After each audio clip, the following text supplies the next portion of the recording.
ఎందుకంటే ఆ కుటుంబాల వీడియోలు ఇవాళ గవర్నమెంట్ రిలీజ్ చేసి చూస్తుంటే ఎంత హృదయ విదారకంగా ఉందో తెలుసా.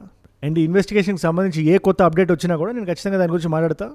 సిమిలర్లీ ఆ బోట్లో కూర్చున్న ప్రతి ఒక్కరికి తెలుసా తెలీదా, ప్రోటోకాల్ వాళ్ళకి చెప్పారా లేదా అనే డౌట్ ఖచ్చితంగా ఇన్వెస్టిగేషన్ వాళ్ళు బయటికి తీసుకురావాల్సి ఉంది. అండ్ ఎవరైతే ప్రాణాలతో బయటపడ్డారో వాళ్ళు కూడా కంప్లీట్గా సేఫ్గా బయటపడ్డారని మనం చెప్పడానికి లేదు కదా. ఎవరికి ఎటువంటి ఇంజురీస్ ఉన్నాయి, ముఖ్యంగా సెంట్రల్ గవర్నమెంట్ ఏదైనా హెల్ప్ చేసినప్పుడు కానీ as India it is doing. India is not one particular party, India ruling పార్టీయో అపోజిషన్ పార్టీయో కాదు కదా, India is India. And tourism advisories జారీ చేస్తున్నప్పుడు మన దేశం కానీ ఆ దేశం కానీ 1కి 10 సార్లు సేఫ్టీ ప్రికాషన్స్ చెక్ చేయాలి.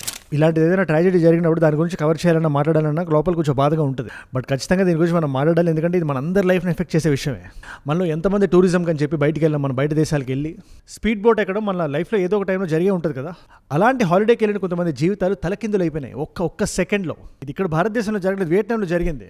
సరే, వియట్నాంలో జరిగిన ఈ ఇన్సిడెంట్ గురించి మనం ఇక్కడ ఎందుకు మాట్లాడాలి అంటే, ఆ స్పీడ్ బోట్లో కూర్చున్న 32 మంది భారతీయులే. ఆ 32 మందిలో 15 మంది వాళ్ళ ప్రాణాలు కోల్పోయారు. All right, so that sums up Prime Minister's visit to New Zealand. And in news just coming in a tragic incident, at least 15 Indian tourists have lost their lives after a tourist boat capsized off Vietnam's southern island of Phu Quoc. నేను చెప్తుంటా 15 మంది చనిపోయారంటే 15 మంది చనిపోయినట్టు కాదు, 15 కుటుంబాలు road మీదకి వచ్చేసినట్టు. And ఆ 15 మందిలో 10 మంది తమిళనాడుకి సంబంధించిన వ్యక్తులు, 3 మన ఆంధ్రప్రదేశ్కి సంబంధించి, మిగతా 2 కేరళ. దీనికి సంబంధించి ఇండియన్ గవర్నమెంట్ రియాక్ట్ అయింది. మోదీ గారు ట్వీట్ చేశారు, జయశంకర్ గారు ట్వీట్ చేశారు, అశ్విని వైష్ణవ్ గారు మీడియా ముఖంగా వచ్చి మాట్లాడారు. Definitely all efforts would be made and our condolences are with the families with the bereaved families. I'll personally speak with the MEA and they will make all efforts on this. We are deeply saddened. Grief ఉంది మాకు. ఈ యాక్సిడెంట్కి సంబంధించి ఎటువంటి assistants కావాలన్నా భారతదేశం ఇవ్వడానికి సిద్ధంగా ఉంది అని. నేను వాళ్ళ వీడియోలో ఏం చేద్దాం అనుకుంటున్నా అంటే, అసలు ఆ ఇన్సిడెంట్ సంఘటన ఎలా జరిగింది, ప్రస్తుతానికి ఇంకా ఇన్వెస్టిగేషన్ జరగలేదు. కానీ 15 ప్రాణాలంటే నార్మల్ విషయం కాదు. అది ఓవర్లోడింగ్ జరిగిందా లేదా, వెదర్ అడ్వైజరీస్ ఏమైనా ఇస్తారా, దాన్ని ఓవర్ టర్న్ చేశారా, ఏం జరిగింది, నిర్లక్ష్యమా లేకపోతే యాక్సిడెంటా అనేది మనం ఇవాళ మాట్లాడదాం. ప్లస్ టెక్నికల్ టర్మ్స్ ఉంటాయి కదా, క్యాప్సైజింగ్ అంటే ఏంటి, ఇలాంటి స్పీడ్ బోట్స్ మనం ఎక్కినప్పుడు మనం తీసుకోవాల్సిన జాగ్రత్తలు ఏంటో. ఎందుకంటే ఆ కుటుంబాల వీడియోలు ఇవాళ గవర్నమెంట్ రిలీజ్ చేసి చూస్తుంటే ఎంత హృదయ విదారకంగా ఉందో తెలుసా. అండ్ ఈ ఇన్వెస్టిగేషన్కి సంబంధించి ఏ కొత్త అప్డేట్ వచ్చినా కూడా నేను ఖచ్చితంగా దాని గురించి మాట్లాడతా. ఏవైందో మన వాళ్ళకి మనం తెలుసుకోవాలి, అది మీ ముందు పెట్టే పుచ్చింది అది. దానికి సంబంధించి మీరు ఫాలో అవ్వాలంటే జస్ట్ ఫాలో కీప్ నా డైలీ వీడియోస్ మీరు ఫాలో అవుతూ ఉండండి చాలు. ఈ యాక్సిడెంట్ గురించి మనం ఏమాత్రం తెలుసుకోవాలన్నా, వియట్నాం అనేది ఒక ఫ్లాష్ పాయింట్ అయింది ఈ మధ్య టూరిజంకి. ఒక 3-4 ఏళ్ళ క్రితం కూడా మనం మాట్లాడాల్సి వస్తే, ఒకప్పుడు గోవా, బట్ గోవా టూరిజం వాళ్ళు ఇది చేసి అది చేసి అక్కడ ట్యాక్సీలు సరిగ్గా లేక ఖర్చులు పెరిగిపోయి ఇప్పుడు బయటకు వెళ్ళడం మొదలుపెట్టారు భారతీయులు. అదే ప్రైస్లో బాలీకి వెళ్ళొచ్చు కదా, మాల్దీవ్స్కి వెళ్ళొచ్చు కదా, లేదా థాయిలాండ్కి వెళ్ళొచ్చు కదా అని చెప్పి ఆలోచిస్తారు. కరెక్టే, నేను ఎవరిని ఇక్కడ తప్పు పెట్టాల్సిన అవసరం లేదు. ఇక్కడ మన కాంపిటెన్స్ సరిగ్గా లేనప్పుడు మన వాళ్ళు బయటకు వెళ్తారు. అలా వెళ్ళిన ఈ దేశాల్లో కొత్తగా యాడ్ అయిన దేశం ఇస్ వియట్నాం. ఇప్పుడు వియట్నాంకి వెళ్ళి ఫుకోక్ ఐలాండ్స్కి వెళ్ళిన వాళ్ళందరికీ ఒకటే, ద ప్రైస్ ఇస్ గుడ్. ముఖ్యంగా మనం బాలీతో, థాయిలాండ్తో, ఫుకెట్తో కంపేర్ చేస్తే ఇంకా బెటర్ ప్రైస్కి వస్తుంది. ఇది నేను ఎందుకు చెప్తున్నానంటే, 32 మంది భారతీయులు ఆ స్పీడ్ బోట్లో వియట్నాంలో ఎందుకు ఉన్నారనే డౌట్ ఎవరికైనా రావచ్చు. అది టూరిజం హబ్ కింద మారింది అది. ఎనీవేస్, ఇది ఫుకోక్ ఐలాండ్ అనేది మనకు భారతదేశానికి ఇప్పుడు అండమాన్ ఎలా ఉందో అలా అనుకోండి. గల్ఫ్ ఆఫ్ థాయిలాండ్ దగ్గర ఉంది, సౌత్ వెస్ట్ ఆఫ్ వియట్నాం. అది జాగ్రత్తగా ఉంటే సౌత్ చైనా సీ దగ్గర లేదు. అండ్ మంచి సీనిక్ విజువల్స్ అవి ఉంటాయి. అండ్ దాని కింద ఇది యాంథాయ్ పోర్ట్ ఏదైతే ఉందో అక్కడ దాని కింద ఇంకా మల్టిపుల్ ఐలాండ్స్ ఉన్నాయి, చిన్న చిన్న ఐలాండ్స్ ఈ వియట్నాంకి సంబంధించినవే. అండ్ ఇప్పుడు డే టూర్స్ ఎలా ఉంటాయంటే, మనం ఒక రోజు మార్నింగ్ బయలుదేరి ఈ 15 ఐలాండ్స్లో ఒక 2-3 ఐలాండ్స్ని కవర్ చేసుకొని నేచర్ని ఆస్వాదించి మళ్ళీ వెనకాల దింపేస్తారు ఈవినింగ్. ఇప్పుడు ఈ బోట్ ఏదైతే ఉందో అది స్టార్ట్ అయినప్పుడు బాగానే వెళ్ళింది, 2-3 ఐలాండ్స్ని కవర్ చేసింది. ఐలాండ్ పేరు కూడా చెప్తా ఒకసారి, హాన్మే రూట్ నుగాయ్ అని చెప్పి, అది వన్ ఆఫ్ ద ఐలాండ్స్. ఇప్పుడు ఈ ఐలాండ్ నుంచి వెనక్కి వస్తున్నప్పుడు జస్ట్ 400 మీటర్ల దూరంలో ఉంది, 400 మీటర్ మనకు కనబడుతుంటుంది షోర్. అక్కడ ఈ యాంథాయ్ పోర్ట్ వెనక్కి వెళ్తున్నప్పుడు అక్కడ ఈ బోట్ క్యాప్సైజ్ అయింది. క్యాప్సైజ్ అంటే టాపుల్. ఇప్పుడు ఫర్ ఎగ్జాంపుల్ ఇది బోట్ అనుకుంటే, ఒక వెయిట్ వరకు మనం తిప్పితే మళ్ళీ వెనక్కి వచ్చే తరుణం ఉంటుంది. బట్ ఒక పాయింట్ మించిన తర్వాత టాపుల్ అవుతుంది. అది ఎందుకు జరిగిందో, ఎలా జరిగిందో అనేది ఇన్వెస్టిగేషన్ ఇంకా బయటికి రాలేదు. కానీ ఈ పర్టికులర్ బోట్ క్యాప్సైజ్ అవ్వడం వల్ల, అంటే కంప్లీట్గా వాటర్లో ఓవర్ టర్న్ అవ్వడం వల్ల ఈ 30-32 మందిలో ఈ క్రూ మెంబర్స్ అందరితో కలిపి ఒక 21 మంది సేవ్ అయిపోయారు, బయటకు వచ్చేసారు. ఈ చుట్టుపక్కల ఉండే బోట్స్ కూడా హెల్ప్ చేయడానికి వచ్చాయి. బట్ ఎవరైతే దీని కింద ఉరుక్కుంటారు కదా, వాళ్ళకి బయటికి రావడానికి స్కోప్ లేక, స్పేస్ లేక ఫస్ట్ 30 సెకండ్స్ అనేది గోల్డెన్ అవర్ అంటారు, గోల్డెన్ టైం అంటారు. ఆ టైంలో ఉక్కిరి బిక్కిరి అయిపోయి ఊపిరాడకి చనిపోయారు వాళ్ళు. 21 people survived the incident. The vessel was carrying 36 people, including 32 Indian tourists, 3 crew members and 1 attendant. 15 మంది. అండ్ మనం ఆ సిచ్యువేషన్ నుండి మనకు అనిపించేది ఏంటి, మనం ఆ సిచ్యువేషన్ నుండి మనకు లోపల ఏమనిపిస్తుంది అనే ఒక భయం ఉంటుంది కదా. And it's common, speed boat అనేది మనం అందరూ ఎక్కే ఉంటాం మనం. అండ్ ఇలాంటి స్పీడ్ బోట్ క్యాప్సైజింగ్ అవ్వడానికి ఏంటి కారణాలు అనే డౌట్ అందరికీ వస్తుంది. దీనికి ముఖ్యంగా 5 కారణాలు ఉన్నాయి. Reason number 1, weather. ఆ రోజు వెదర్ రఫ్గా ఉందా, వేవ్స్ చాలా వైల్డ్గా ఉన్నాయా, అలా ఉన్నా కూడా పర్మిషన్ ఇచ్చారా, పర్మిషన్ ఇస్తే ఎందుకు ఇచ్చారు, ఒకవేళ పర్మిషన్ ఇవ్వకపోతే దాన్ని ఉల్లంఘించి మరీ ఈ బోట్స్ వెళ్ళాయా అనే డౌట్ ఇవాళ ఎవరికైనా వస్తే ఇన్వెస్టిగేషన్ అది బయటికి రావాలి. ఇక్కడ ఎవరితో తప్పని చెప్పి వేరే దేశం మీద బ్లేమ్ గేమ్ చేయట్లేదు నేను. Vietnam is socialist one party government. అది అయినప్పటికీ భారతదేశంతో చాలా మంచి రిలేషన్షిప్ ఉండే దేశం అది. అండ్ యాక్సిడెంట్స్ అనేవి ఎక్కడైనా జరుగుతాయని నమ్ముతాను నేను. కానీ 15 మంది ప్రాణాలు కాబట్టి ఖచ్చితంగా మనం ఈ క్వశ్చన్స్ని రైజ్ చేయాలి. ఇకపోతే రెండో reason balance. First of all overload అయిందా లేదా, ఓవర్లోడ్ అవ్వకపోయినా కూడా ఆ బోట్ మీద బ్యాలెన్సింగ్ ఎలా జరిగింది. ఇలాంటి బోట్స్ ఎక్కినప్పుడు ఖచ్చితంగా చెప్తారు పలానా వెయిట్ ఉండేవాళ్ళు పలానా సైడ్లో కూర్చోవాలి అని చెప్పి. ఎవరైనా కొంచెం అఫెండ్ అయినా కూడా ఎందుకు చెప్తారంటే బోట్కి అది బ్యాలెన్స్ లేకపోతే టాప్లో వెళ్ళడానికి ఆస్కారం పెరిగిపోతుంది. మూడో రీజన్ స్పీడ్ లిమిట్స్ ఉల్లంఘించి టూరిస్టులకు ఏదైనా కొంచెం థ్రిల్ ఇద్దామని చెప్పి ఇంకా ఫాస్ట్గా వెళ్తుందా, ఆ స్పీడ్ని ఇంకా ఫాస్ట్గా వచ్చిన వేవైనా కొట్టిందా, దానివల్లే ఈ క్యాప్సైజింగ్ జరిగిందనే డౌట్ ఎవరికైనా వస్తుంది. నాలుగోది, ఇలాంటివి జరుగుతాయి. క్యాప్సైజింగ్ అనేది ఒక కామనాలిటీ. అది ఇలాంటివి జరిగినప్పుడు ఏవైతే సేఫ్టీ ఎక్విప్మెంట్ బోట్లో ఉండాలి. ఎందుకంటే ట్రాప్ అయిపోయారు జనాలు అంటే మనం ఫ్లైట్ ఎక్కిన ప్రతిసారి మనకి బోరు కొట్టినా విన్నది కొన్ని 100 సార్లు మనం విన్నా కూడా ఆ ఎయిర్ హోస్టెస్ వాళ్ళందరూ వచ్చి ఎందుకు చెప్తారు. ముఖ్యంగా నేను ఈ ఎమర్జెన్సీ సీటింగ్ దగ్గర కూర్చున్నప్పుడు నేను గమనిస్తుంటా ఇది.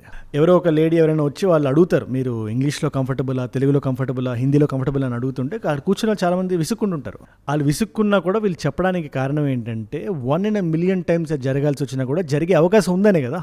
ఇప్పుడు వాటర్ ల్యాండింగ్ అవ్వాల్సి వచ్చిన ఆ ఫ్లైట్ లేదా ఒక ప్రమాదకర సిచ్యువేషన్ అక్కడ కూర్చొని ఉంటే ఇక్కడ ఎమర్జెన్సీ కుర్చీల్లో కూర్చున్న వాళ్ళ చేతిలోనే ఉంటుంది. వాళ్ళే ఏదైనా చేయగలుగుతారు. సో వాళ్ళకి తెలియాలి ఏం చేయాలి, ఎలా చేయాలి, ఎలా డోర్ ఎలా ఓపెన్ చేయాలి అని చెప్పి. సిమిలర్లీ ఆ బోట్లో కూర్చున్న ప్రతి ఒక్కరికి తెలుసా తెలీదా, ప్రోటోకాల్ వాళ్ళకి చెప్పారా లేదా అనే డౌట్ ఖచ్చితంగా ఇన్వెస్టిగేషన్ వాళ్ళు బయటికి తీసుకురావాల్సి ఉంది. అండ్ ఎవరైతే ప్రాణాలతో బయటపడ్డారో వాళ్ళు కూడా కంప్లీట్గా సేఫ్గా బయటపడ్డారని మనం చెప్పడానికి లేదు కదా. ఎవరికి ఎటువంటి ఇంజురీస్ ఉన్నాయి, బికాజ్ ఇక్కడ ఐ విట్నెస్ డాక్యుమెంటేషన్లో ఏముంది, ఆన్ షోర్ వెళ్ళిన తర్వాత సరైన మెడికల్ ఫస్ట్ ఎయిడ్ సరిగ్గా లేవని చెప్పి అంటున్నారు. దాని మీద కూడా నేను కామెంట్ చేయదలుచుకోవట్లేదు. కానీ ఏదైనా ఒక ప్లేస్ టూరిస్ట్ హబ్గా మారినప్పుడు అదే ప్లేస్కి it has the equal responsibility. Spider మ్యాన్లో ఒక డైలాగ్ ఉంటుంది కదా, with great power comes great responsibility అని. అలా ఏ దేశానికైనా అది ఉంటుంది.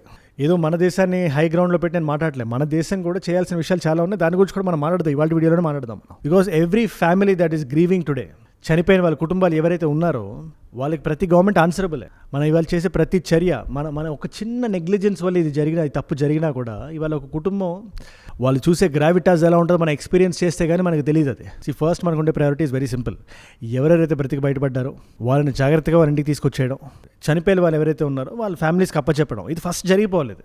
వన్స్ అది జరిగిన తర్వాత ఇన్వెస్టిగేషన్ జరుగుతున్నప్పుడు నేను వెళ్ళి మన దేశం వెళ్ళి అక్కడ ఓవర్టేక్ చేయాలని చెప్పట్లే. ఏ దేశానికి ఆ దేశం సోవరెంటీ ఉంటుంది, they will have the right to investigate independently. కాకపోతే మనం వెళ్ళి ఖచ్చితంగా హెల్ప్ చేయాలి. మన శత విధానం మనం ఏం చేయగలిగితే అది చేయగలగాలి. మనం ఏదో 15 ప్రాణాలు కదా అని వదిలేయకూడదు. కుదిరితే మన సైడ్ నుంచి ఒక టెక్నికల్ టీం పంపించాలి. అండ్ దయచేసి దీన్ని పొలిటిసైజ్ చేయకూడదు. ముఖ్యంగా సెంట్రల్ గవర్నమెంట్ ఏదైనా హెల్ప్ చేసినప్పుడు కానీ as India it is doing, India is not one particular party. India ruling పార్టీయో అపోజిషన్ పార్టీయో కాదు కదా, India is India. And tourism advisories జారీ చేస్తున్నప్పుడు మన దేశం కానీ ఆ దేశం కానీ 1కి 10 సార్లు సేఫ్టీ ప్రికాషన్స్ చెక్ చేయాలి. అండ్ ఇన్వెస్టిగేషన్ జరిగి నిజాలు బయటకు వస్తాయి కదా, అందులో నెగ్లిజెన్స్ కానీ ఉంటే ఎవరెవరైతే తప్పు చేశారో, ఎవరు తప్పు చేసినా కూడా వాళ్ళకి లా ప్రకారం శిక్ష పడాలి. So that they don't repeat it. And వేరే వాళ్ళకు కూడా భయం ఉంటుంది లోపల. మన నెగ్లిజెన్స్ వల్ల మనం ఏదైనా నెగ్లిజెన్స్తో మనం ఏదైనా చేస్తే we will face the consequences అని. అండ్ ఇదేదో భారతదేశం ఫస్ట్ టైం చేస్తున్నట్టు కూడా కాదు. యుక్రెయిన్కి రష్యాకి యుద్ధం జరుగుతున్నప్పుడు ఆ టైంలో 2022లో మీకు గుర్తుండే ఉంటుంది, మన వాళ్ళు ఎంతోమంది స్టూడెంట్స్ అక్కడ యుక్రెయిన్లో స్టక్ అయిపోతే మనం కూడా వీడియో చేసాం ఆ టైంలో. ఆ టైంలో ఇలాంటి సోషల్ అవేర్నెస్ వీడియోస్ మనం చేయట్లా, వీఆర్ నాట్ డూయింగ్.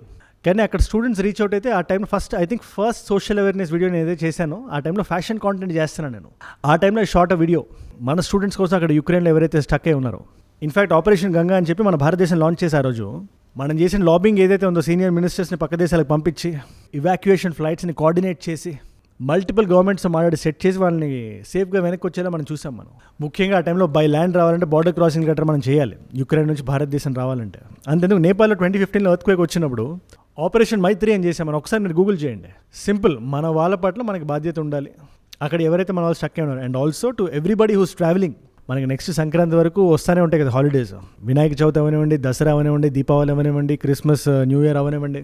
అలాంటప్పుడు ట్రావెల్ చేస్తున్నప్పుడు మీరు 1కి 10 సార్లు చెక్ చేయండి ఏ కంపెనీ ద్వారా ట్రావెల్ చేస్తున్నావు, అక్కడ ఎటువంటి ట్రావెల్ అడ్వైజరీస్ ఉన్నాయి, దాన్ని వాళ్ళు ఫాలో అవుతున్నారా లేదా, ఉల్లంఘిస్తున్నారా లేదా. ఎందుకంటే మన ప్రాణాల కన్నా ఇక్కడ ఏది ఇంపార్టెంట్ కాదు. ట్రావెల్ సేఫ్ అండ్ జాగ్రత్తగా ఉండండి. ఇవాళ మల్టిపుల్ చాయిస్ క్వశ్చన్ మీ అందరికీ మ్యారిటైమ్ టర్మినాలజీలో ఒక బోట్ ఒక పాయింట్ తర్వాత ఓవర్టర్న్ అవుతుందని చెప్పి మనం ఆడుకున్నాం కదా క్యాప్సైజింగ్ జరుగుతున్నప్పుడు. అదొక పాయింట్ తర్వాత జరుగుతుంది. ఆ టర్మినాలజీలో ఆ పాయింట్ పేరేంటి? Option A is point of free board, option B is point of draft, option C angle of vanishing stability, option D is nil. మీకు సమాధానం తెలిస్తే కింద రాయండి, తెలుసుకుందాం అనుకుంటే ఇన్స్టాగ్రామ్కి వచ్చేసేయండి. అజయ్ ఫ్రామ్ ఏజూడ్ అని ఉంటుంది, అజయ్ ఫ్రామ్ అని రాయండి. It's a verified profile, tick mark ఉంటుంది, 1+ మిలియన్ ఫాలోవర్స్ ఉంటారు. మీరు టక్ అని వచ్చేయచ్చు. అక్కడ ఇలాంటి వీడియోస్ని రీల్స్లో చూడొచ్చు. నా లైఫ్లో నా చుట్టూ ఏమైనా జరుగుతున్నా, నాకేదైనా వీడియో అయ్యే టాపిక్ మీరు ఇద్దాం అనుకున్నా కూడా ఇట్స్ అ గ్రేట్ ప్లేస్. డెఫినెట్గా అక్కడికి వచ్చేసేయండి. And by the way, and మీరు ఇక్కడ దాకా ఈ వీడియోలో వచ్చారంటే నా వీడియోస్ మిమ్మల్ని ఆకట్టుకుంటే ఒక వాల్యూ పొందుతున్నారు. దీనికి సంబంధించి ఎటువంటి టాపిక్ ఉన్నా, ఫాలో అప్ ఉన్నా కూడా దాని మీద నేను మాట్లాడతాను. అది మీరు మిస్ అవ్వకుండా చూడాలంటే జస్ట్ కింద కనబడే సబ్స్క్రైబ్ బటన్ నొక్కి పెట్టేసుకోండి. డన్. నేను మళ్ళీ మిమ్మల్ని రేపు ఇంకో వీడియోతో కలుస్తా. దానికన్నా ముందు ఇక్కడ 2 వీడియోలు పెడుతున్నా. జియోపొలిటికల్గా ఇరాన్కి యూఎస్కి మధ్యలో ఏం జరుగుతుంది, ప్రస్తుతానికి ట్రంప్ గారి లైఫ్ మీద థ్రెట్ ఉందని చెప్పి ఆయన వచ్చి మాట్లాడుతున్నారు. దానికి సంబంధించి మీరు ఏం తెలుసుకోవాలన్నా క్రిస్టల్ క్లియర్ ఇన్ఫర్మేషన్ ఈ వీడియోలో ఉంది. లేదు సియా గోయల్ కేసు గురించి నేను తెలుసుకుందాం అనుకుంటున్నాను, నేషన్లో ఏం జరుగుతుంది అంటే ఆ వీడియో ఇక్కడ ఉంది. మీకు ఏ వీడియో ఇంట్రెస్ట్ ఉంటే ఆ వీడియోని చూడండి. నేను మళ్ళీ మిమ్మల్ని రేపు ఇంకో వీడియోతో కలుస్తా. మనందరం కలిసి పెరగాలి, కలిసి ఎదగాలి. Let us all grow together. Let us all rise together. Rise above ignorance, rise above arrogance, rise above hate. ఏజూడ్ అంటే మనం. జై హింద్, జై భారత్, జై ఆంజనేయ. ఓం నమః శివాయ.